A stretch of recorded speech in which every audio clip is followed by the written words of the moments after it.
Sylvia Bongo Ndimba, qui s'est également rendue à l'Institut de cancérologie de Beijing. Il s'agit d'un centre hospitalier spécialisé dans la prévention des cancers ainsi que dans la prise en charge des malades. Plus d'explications avec Rabia Delphiniari.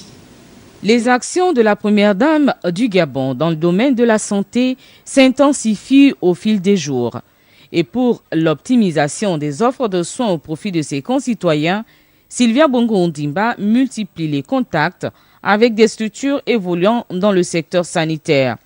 Cela l'a été en effet récemment en France avec la signature d'un partenariat entre la Fondation Sylvia Bongo Ndimba et une association qui, dans la prise en charge des malades, allie soins contre le cancer et esthétique.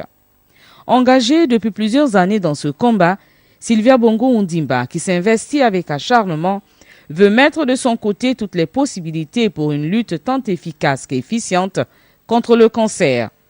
La bonne qualité des offres de soins de santé, elle y attache du prix et nous en voulons pour preuve son implication personnelle dans la prévention des cancers féminins, le traitement, l'accompagnement des malades.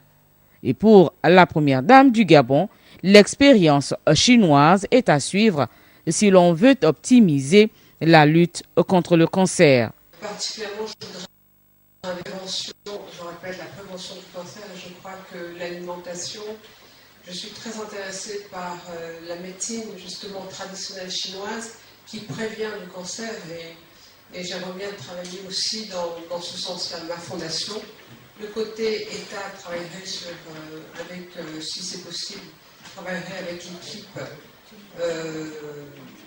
votre équipe. Et ma fondation, j'aimerais bien beaucoup investir dans la prévention. Une idée de Sylvia Bongo Ndimba, fort appréciée par la partie chinoise. J'espère aussi pouvoir profiter de votre visite pour établir une coopération sur le cancer, sur la recherche sur le cancer. Oui. À l'Institut de cancérologie de Beijing, la première dame du Gabon est allée donc s'imprégner des mécanismes employés par les praticiens chinois pour d'abord prévenir la maladie, offrir des soins optimisés aux patients et les stratégies élaborées pour une meilleure prise en charge des malades.